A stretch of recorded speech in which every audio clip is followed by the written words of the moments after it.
Hey, everybody, and welcome to this week's episode of the Trend Report. I'm really glad you're here today for what I know is going to be a really interesting and informative conversation.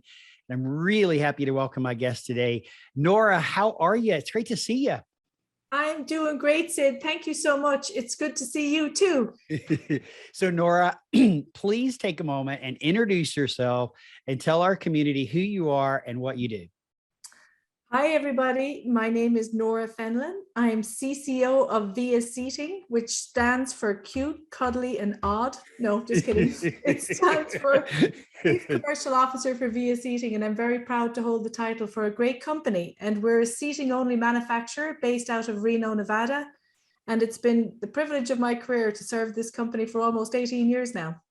Well, that's a long time. And again, congratulations, Nora, on the promotion. This is a recent promotion to Chief Cuddly. What did you call it again? Chief what? Odd. Odd. You have to be odd to be in this business.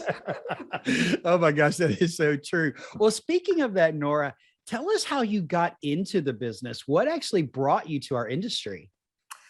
Well, it's a long story and better with a cocktail, but to give you the kind of abbreviated version, I came to the States from Ireland in 1998, and I came by way of taking a career break from what I was doing there. I was in banking in Ireland at the time, and they give you the opportunity to take a year off, a career break, if you like. So you can go spread your wings, do whatever you want to do, and then come back to the organization. And from a HR standpoint, it really makes an awful lot of sense to have a strategy like that, because if you come back, you're the right person to invest in, for the long term. So I took advantage of that, and with the intention of just being away a year. And I had a friend over here, pure coincidence, in Reno, Nevada, and started working with a startup company, and we were in the functional food category. And we developed a formulation for dry muffin and scone mixes, of all things, and found that I just fell in love with the whole culture of the US, because I was in financial services in Ireland. The glass ceiling for women in that industry at that time, it's different now, of course, was the top of the Empire State Building. So I really got a dose of what it's like to be part of a startup and be part of, as corny as it sounds to people, the American dream. And for me, it's been true to have that opportunity to work hard, do something fun, really get engaged with it and take a risk, and it paid off. So I fell in love with the whole experience of that. Mm-hmm. And then by pure coincidence again, that friend introduced me to another friend who was a chiropractor, and he came across this product that was a German product called Swapper, SWOPPER, 102 Ps. And it was a very innovative sitting device that was a therapeutic device for people with low back pain to help correct sitting positions and postures. Now, just by pure coincidence, again, and when you look at all these coincidences I'm talking about, all happy ones, I have scoliosis, and I always had back pain. It never got in my way when I was in college or anything like that, but I kind of got a little gray cloud, and I always got used to it. But I sat on Swapper for the first time, and my little gray cloud disappeared. And I went, oh my gosh, what just happened here?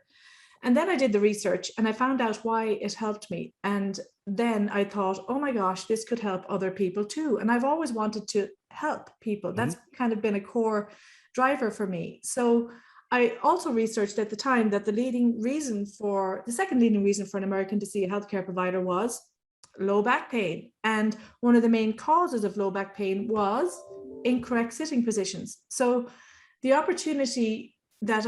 experience that I had screamed opportunity for, a way to help people and solve a problem for a lot of people, which screamed business opportunity. Mm-hmm. So for that reason, I met the inventor of the product in Germany, secured exclusive distribution rights for it for North America, and brought it to market. And it was just one heck of an experience. Now I'm still living in Reno, Nevada. And by coincidence, VIA Seating is in Reno, Nevada. So I had the privilege to be hired by the original entrepreneur for VIA Seating. His name was Thomas Sorensen. And he had developed a proprietary foam formulation that was excellent support from an ergonomic standpoint. And there was a lot of synergy with what he was doing and what I was talking about at the time. So long story merciful, we came together. I came on board with the company at that point and never looked back. Okay. So I didn't know all of this. And literally it is truly the epitome of the American dream. I Yes. mean, you came over here by accident on a year-long holiday, got involved in doing some entrepreneurial things, and then you discovered a product. You went and got the rights to the product to distribute in the United States. And then you found yourself in a partnership with Via Seating. And now, I think you said 18 years later, look at who you are and what you're doing and helping to lead a company that is leading our industry in seating innovation. And which is why the topic of our room today, which is why the topic of our conversation today is seating is the center of the universe, because it really is in your world. It certainly is in my world, Sid. And, you know, when you're going through all these life experiences, and maybe other people can relate too, when you're going through it, it all feels very random. But when you look back, you see how every one of those stars just perfectly align, and how everything just made sense. So it kind of unfolded for me in that regard. But seating certainly was the center and is the center of my universe from all of that standpoint. Oh, I love it. So Nora, tell us a little bit more about Via. I know that most of our listeners will know who you are, but for those that don't, tell us a little bit about Via and what sets you guys apart in the world of seating. So we are a seating only manufacturer. The company was founded in 1987, as I mentioned earlier, by Thomas Sorensen, who was a Danish gentleman who came from Denmark. And just to give you an idea of the kind of person he was, when he left Denmark at the age of 18, he had to let go 5 employees. So he was a very innovative guy. And he got into residential furniture immediately, as a lot of great Danish furniture comes from there, as you know. Yeah, absolutely. Got involved in residential furniture, but then always had the ambition to be a designer and to create. So he had business interests in Hawaii and looked at the western coast seaboard of the United States and picked Reno, Nevada as the place that he would like to start a manufacturing company with, because we are very fortunate here in Nevada, no tax on inventory, and we have that 24/7, labor force that's available through us, through the casino and the gaming industry. Yeah, absolutely. And it's a very business friendly environment, as a lot of companies have discovered, particularly from California over the last number of years. So long story, merciful, he started the company in 1987 and had the idea of taking executive chairs, which were very commonplace at the time in that category, a lot of private offices at that time, But he took that executive chair, which is really just a seat of power at the time, and he gave it all the ergonomic bells and whistles of a task chair. So he created a whole new category doing that, called executask seating. So you take that executive chair, high back, leather, plush, everything that, jumps into your mind when you think of a really wonderful seat of power, if you like. And he gave it all the function of an ergonomic task chair. So it gave it height adjustable back, ratchet back, seat slide, synchro control, height adjustable arms, all of that, all of those things that you would associate with an ergonomic task chair. So boom, whole new category. Well, go ahead. I want to say that just because you sit in the proverbial corner office behind a big wood desk, which is kind of what it used to be, I don't think it's that way as much anymore, doesn't mean you should be deprived of a great chair to sit in. And I didn't realize that he kind of created this category of executask, as you called it. And I think it's something really to think about, because we typically associate the corner office with a nice big leather chair that, sits really comfortably for about 5 minutes. But then when you need to go do tasks on your computer or stuff, it doesn't support that work. So I love how you told the story of that, because I wasn't really familiar with how that actually started. So that was one catalyst that kind of set you guys on this trajectory of growth that you've been on. Well, it was a key differentiator for us at the time, because it was a new category. But then at the same time, Thomas introduced the idea of 48-hour manufacturing of that chair, of that category. So we had about 4 executive chairs at that time that were in stock, ready to ship, but they were being manufactured with any fabric and any leather and ready to ship in 48 hours. So before Via opened its doors, 48-hour manufacturing didn't exist. So that was also another new. Wow.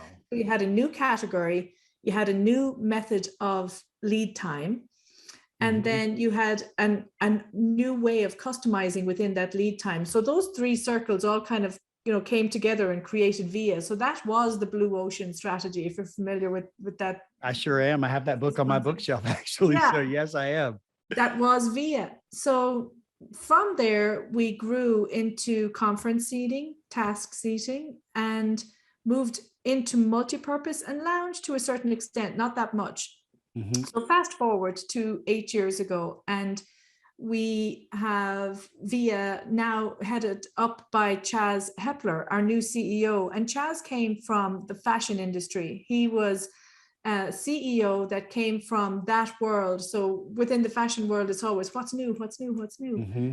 And so when Chaz came on board, he saw the opportunity to really take all the hallmarks of VIA and bring them to life with respect to new product. So within the last 8 years, Sid, we've launched 38 new collections of seating.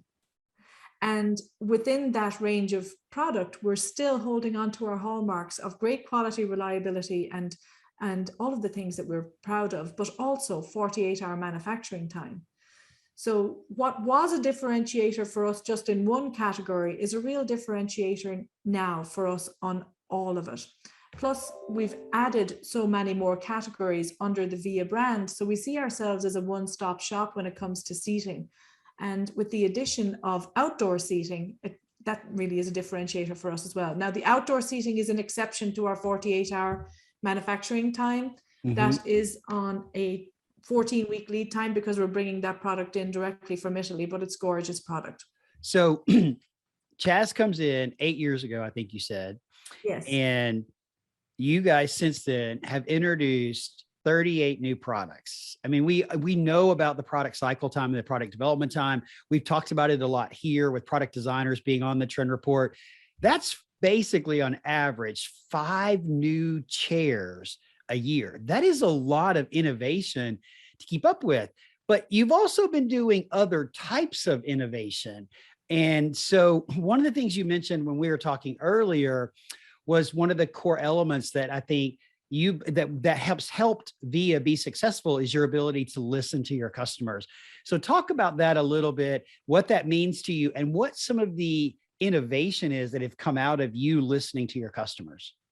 Yeah, great question, Sid. And I think, from all of those collections, a lot of serendipitous manufacturers would pick up product when they see things at international trade fairs and things of that nature. And what we do is very different. We actually listen to the market and see what's needed with respect to function, application, design, and price point. And we try and get in the way of all of those things in the market when we launch new products. So for every one of those 36 collections, I could tell you a story of how they all evolve, but I think there's one that really springs to mind that's brilliant.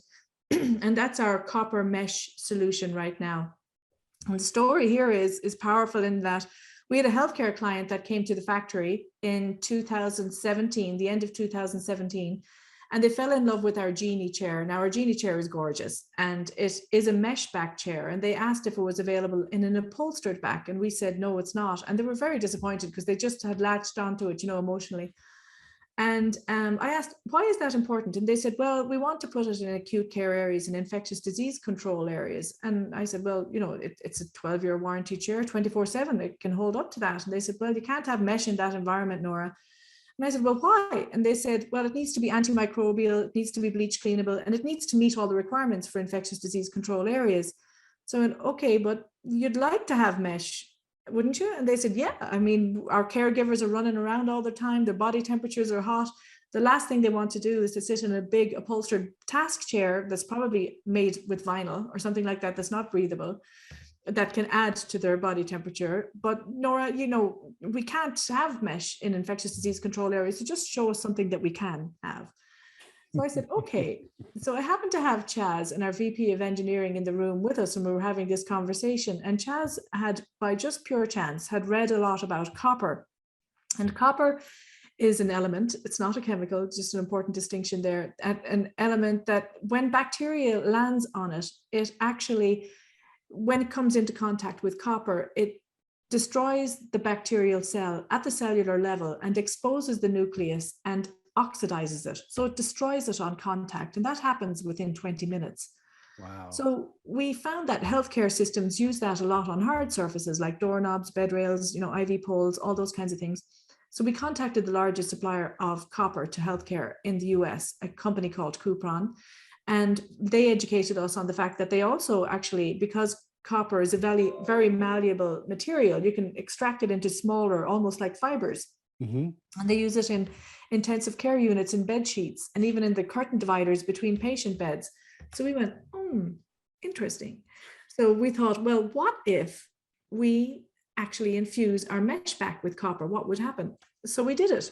And we created this swatch of the copper infused mesh, and we compared it to all the textiles that are currently used in infectious disease control areas, like the bleached vinyls and all of the other textiles, not calling out anyone in particular because I don't think it's fair. But we did the research and looked at the 3 most common strains of hospital bug in healthcare systems today, and put those on the surface of each of the textiles and observe the colony count of the bacteria over the course of a period of time. And we found that the bacteria colony count was lower on our copper infused mesh than on any of the other approved textiles for infectious disease control areas. Wow. Okay.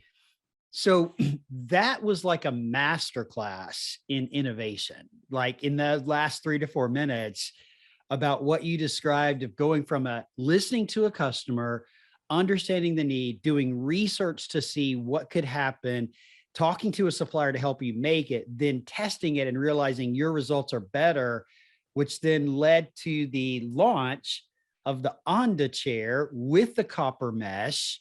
And that launch actually just happened, what, a year ago, if I'm correct? That's right, Sid. We just launched our all mesh seating solution called Onda. So this is a mesh back and a mesh seat. And of course it can have copper infused mesh within it. So it's the first in the world. Okay, hang on a minute. I got to give a visual to those that are listening in the audio. Nora is sitting in the chair. She just leaned back and gave us her best Vanna White pose of showing the chair. So for those of you that are listening on podcast, go to YouTube and you can see her Vanna White move of showing us the chair, revealing the chair to us. Thank you, Nora. That was great.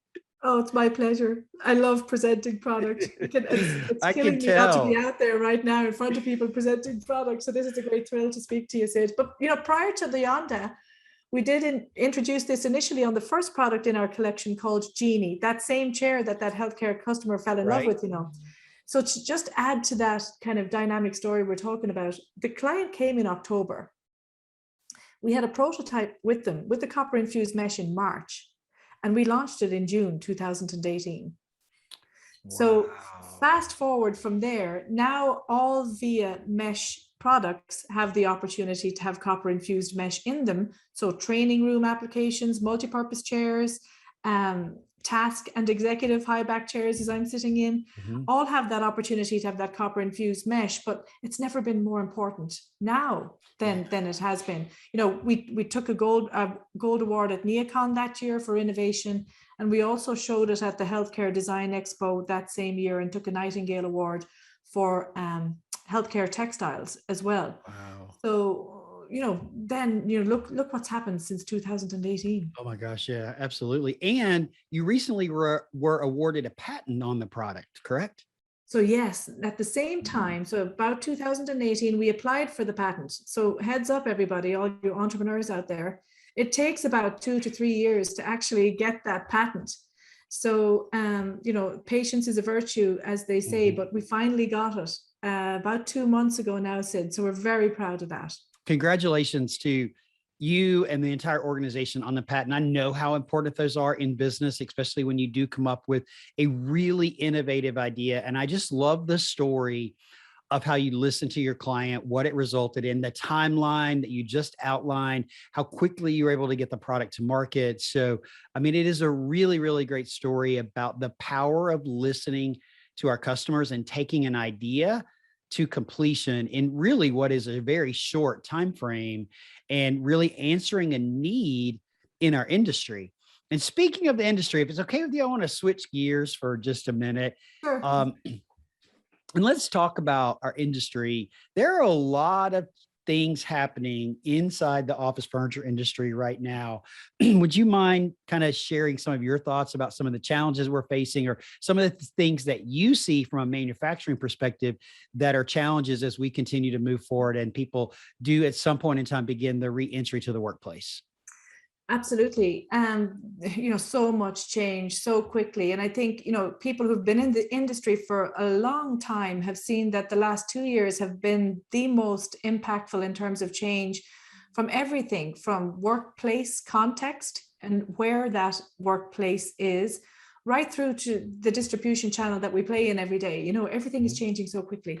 So from the VIA perspective, remember, we're seating only manufacturers. So we look at the lens through that lens at the industry. So when we're talking about that shifting workplace context, be it corporate real estate, be it your home office, be it whatever the quasi space in between is, that hybrid space in between, we're very fortunate to be in this category because there's a need in each one of those contexts. So you have to pivot, and pivot quickly to where the market is and what the reliance is with respect to that context. And we did that very successfully, thank goodness, last year. So it presents a challenge. And now we're thinking about, well, what does it look like as we move forward? So one of the things that happened for me, and that was impactful for my career as well, Sid, is I got certified in the area of ergonomics during that whole journey where all those stars aligned, and through my own life experience and everything. And one of the things that we did last year is we launched VIA Learning Studio, which we developed content for. And one of the subjects was ergonomics in the future workplace. And this has been interesting, kind of in really looking at workplace context and how that's shifting and what needs to happen to support employees and employee experience within all of that. So our CEU is really geared towards, where does ergonomics fit in this and how can it benefit? So from our standpoint, ergonomics is the glue for all the different philosophies that can come into play here. So when you think of, architects and designers, you think of human resources, you think of facilities management, you think of health and safety people, ergonomics is that glue for everything. So it gives opportunity to look at these complex shifting norms and expectations through a lens that can really bring people together to focus on the employee and the employee experience, regardless of where they are. So that's a challenge, but it's an opportunity as well. And with everything that we look at from the VIA perspective, you call it challenge, call it problem, we see that the definition of both of those words is the same definition as opportunity. So opportunity to educate within this and learn and listen during this whole time has been very beneficial through having VIA Learning Studio and having that opportunity to really engage with constituents in the market as we look at that complex problem. Well, you highlight something that I think is really important, which is there is ergonomics is important regardless of what you do or where you work.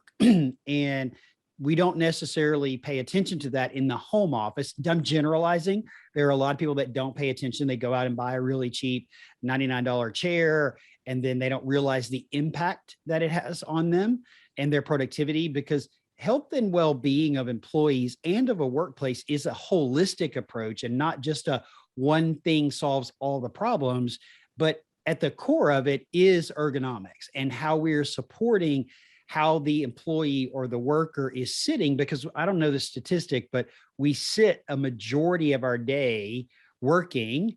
And so it's important to be sure that we're sitting in the right tool, because it is a tool. A chair is a tool, going back to the center of the universe, literally.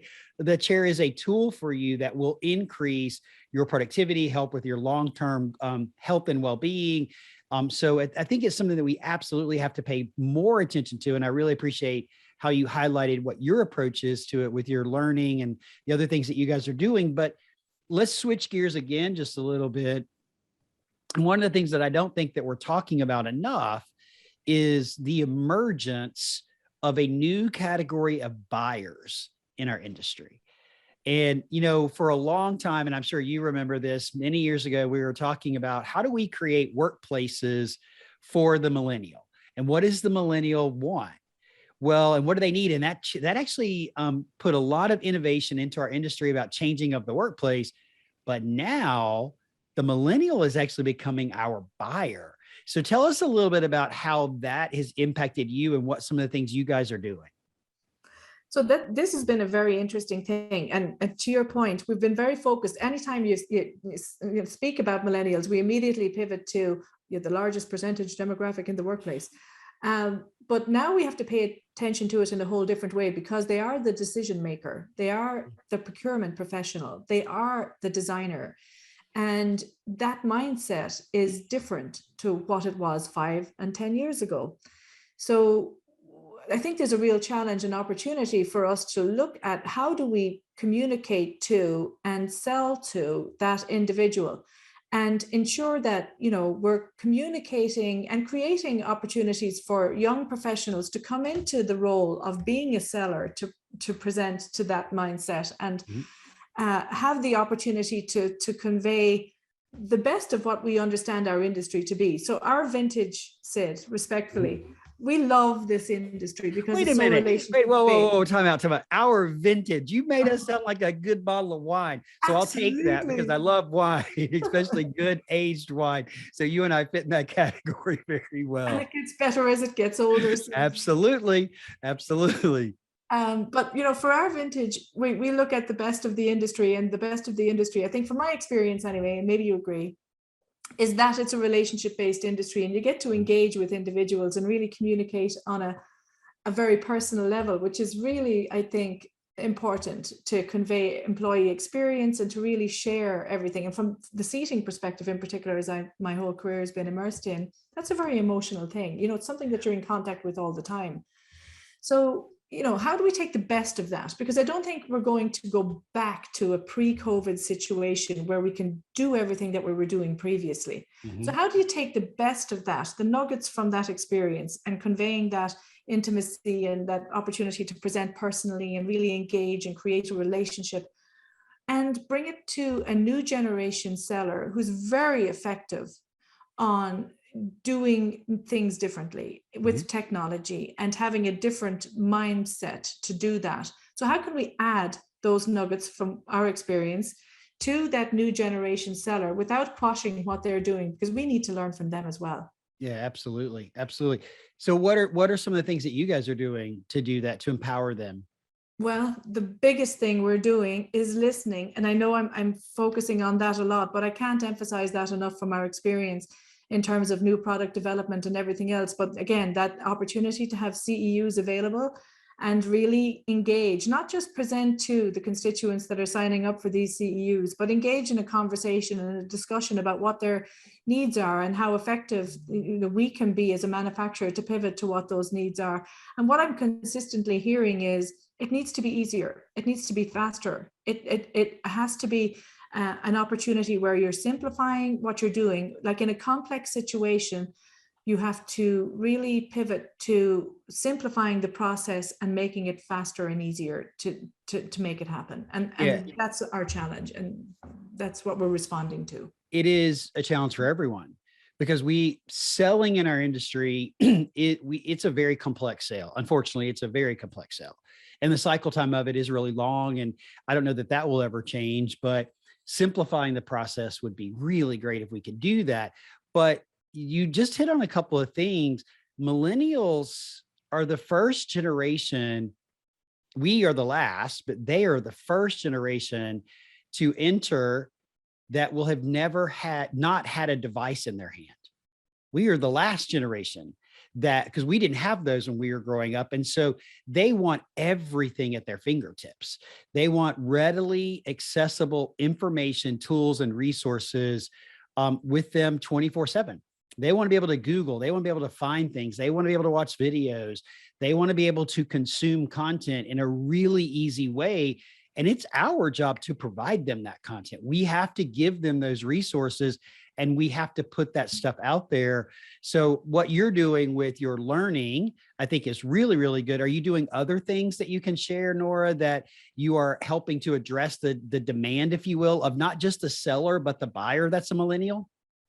Yeah, absolutely. We're looking at this in two ways. Like when you think of the millennial with that wireless device, from my ergonomics standpoint, I immediately pivot to, oh my God, everybody, you know, has an autonomy on where they want to work, but their prolonged exposure to incorrect sitting positions and the postures that they could potentially put themselves in a home environment can create issues.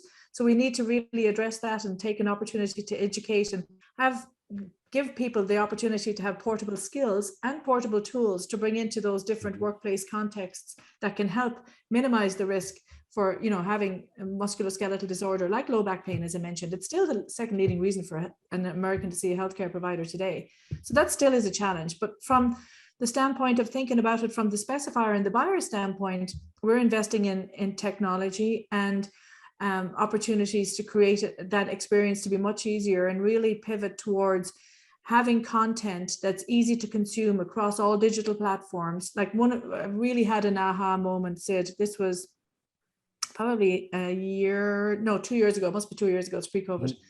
At the last BIFMA Leadership Conference, we had a wonderful presentation from a designer a millennial, stood up in front of everybody. So you can imagine the room was full of, you know. I was there. I remember this lady. She's the architect or designer from Atlanta.